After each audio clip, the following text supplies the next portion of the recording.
Enfim, a justificação na perspectiva católica não é somente uma tese de estar livre do pecado, no sentido legal, de ter sido declarado justo ante as requisições da lei de Deus, ok? Mas também está atrelada ao fato de que a pessoa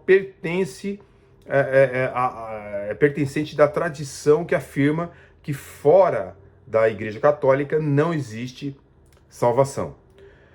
O Concílio Vaticano II, que trouxe algumas mudanças dentro da Igreja Católica, faz a seguinte declaração sobre essa questão: somente as pessoas em comunhão com Roma estão dentro da aliança.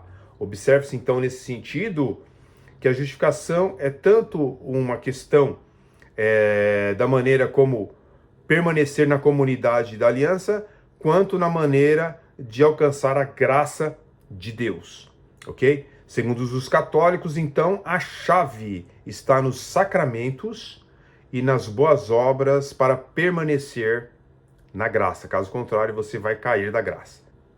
Diante, então, deste ensino católico, percebe-se que a natureza forense da justificação é contratada com a noção de que uma justiça infusa foi mostrada em ambos os planos da salvação, extremamente de formas diferentes, tá? Se as boas obras se tornaram o centro, mesmo no sentido de capacitar a pessoa a permanecer fiel na comunhão da igreja, a evidência da salvação a torna a atuação na pessoa e não a graça livre de Deus, ok? No caso da justificação incluir qualquer dependência da obediência às obras da lei, isso traria a responsabilidade final da salvação sobre o homem.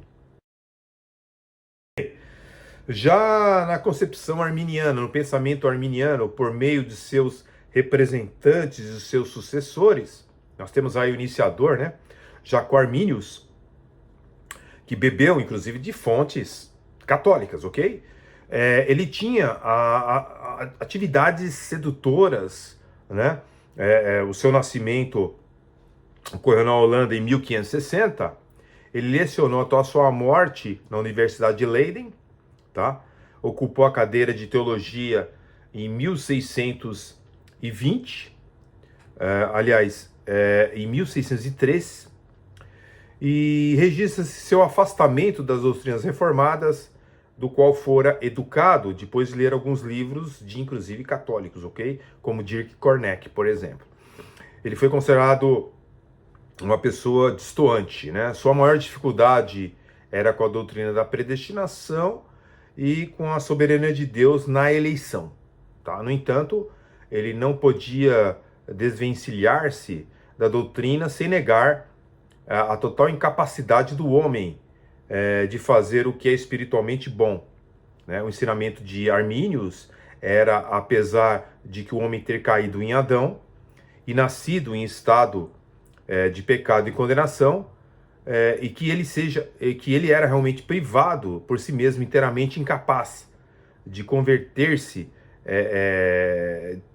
abandonar o pecado para uma vida santa. Todavia, ele é capaz, o homem, de cooperar com a graça do Espírito Santo dada a todas as pessoas espiritualmente, a todos os que expunham o Evangelho, a medida satisfatória para capacitá-los a arrepender-se e a crer, bem como perseverar em viver uma vida assim, santa até o fim, ok?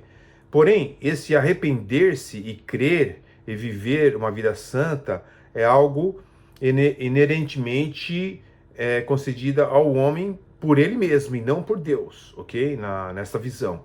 Na questão da obra realizada por Cristo, eles entendem que foi realizada por todos os homens, referindo-se e diferenciando-se do pensamento reformado. Tá? Para os arminianos, Cristo fez plena satisfação diante de Deus pelos pecados de todas as pessoas sob as condições instituídas no Evangelho. Então, no caso, os remonstrantes, que eram os antigos arminianos, negavam que a obra de Cristo foi uma real satisfação pelo pecado. Fundamentalmente, eles recusaram-se a qualquer tipo de justificação real do pecador. Tá? Para os arminianos, a justificação é simplesmente perdão. Entende? Portanto, pois perdão e justificação são elementos distintos, né? No caso, a primeira situação, a justificação, né, é um ato executivo de um soberano. E o outro, um ato judicial, um ponto de lado em que as exigências da lei, e o outro sendo uma declaração de que a justiça será satisfeita. Conclui-se, os que reduzem a justificação a mero perdão, negam a doutrina da justificação como discernida e declarada pelas igrejas luteranas e reformadas, ok? Então, nós vemos, por exemplo, o teólogo Berkhoff, ele explica que o arminianismo wesleyano, ou evangélico, não concorda totalmente com o arminianismo do século XVII. Eles aceitam que a culpa do pecado, né, de Adão é imputada a todos os homens, porém, ao mesmo tempo, sustenta que todas as pessoas são justificadas em Cristo. Deste modo, a sua culpa é removida de forma imediata em seu nascimento. Também concordam com a completa depravação moral do homem em seu estado natural, embora que não todos os arminianos concordem com isso.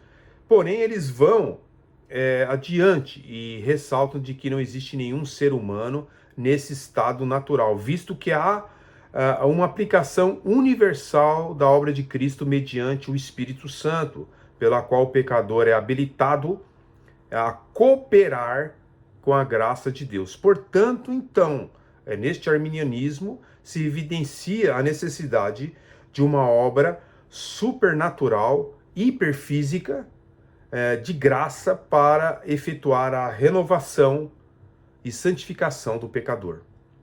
Os arminianos wesleyanos ensinam que a doutrina da perfeição cristã, por exemplo, ou da santificação completa do cristão, pode ser uma realidade na presente era, em vida, ok?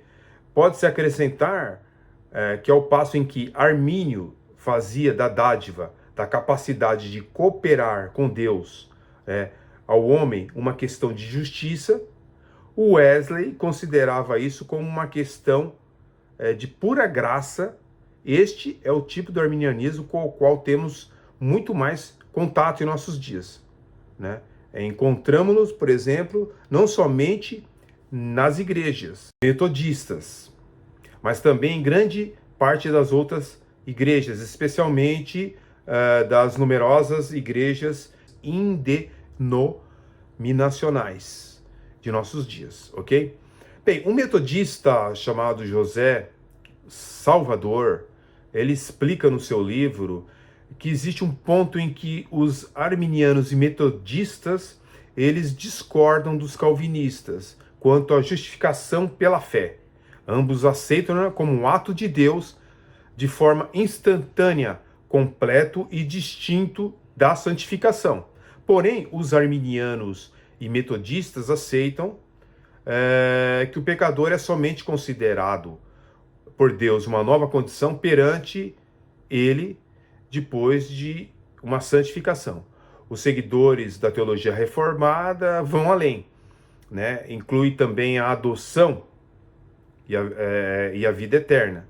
Segundo o autor metodista, né, José Salvador, tanto os representantes do arminianismo quanto os representantes wesleyano, a vida eterna é concedida aos crentes como recompensa por uma persistência na dedicação a Cristo, pois são suscetíveis de cair da graça e perderem a salvação. Apesar de que os arminianos creem no que chamam de justificação, às vezes até utilizando as mesmas linguagens dos símbolos das igrejas protestantes.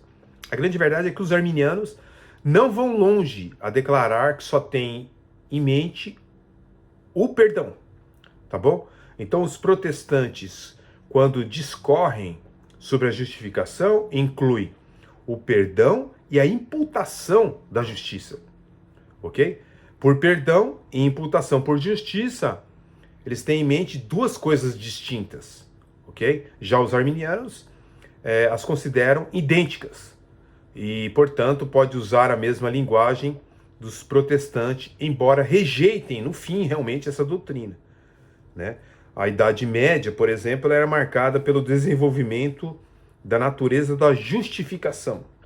No período da Reforma e Contra-Reforma, os debates envolvendo a doutrina da justificação são aflorados. Nos tempos atuais, percebe-se, então, a relevância envolvendo os debates em torno da doutrina da justificação. Como você pode ver nessas tabelas expostas aí, a gente vê a doutrina da justificação ao longo da história, na era patrística, que não havia um entendimento claro dessa doutrina, né? Você pode parar o vídeo e ver essas tabelas e ver as diferenças da doutrina da justificação como era entendida nos séculos, tanto na era patrística, na Idade Média, na Reforma e Contra-Reforma e nos tempos atuais. Nós vamos então ver através desta tabela, nós vamos ver aqui a diferença da era patrística, Idade Média, Reforma e Contra-Reforma e os tempos atuais. Você vai poder parar o vídeo e ver a diferença que existe. Perceba que realmente a fé reformada ela sai na frente em todas essas visões que foram apresentadas no dia de hoje. Fique na paz, até o próximo vídeo. Deus abençoe.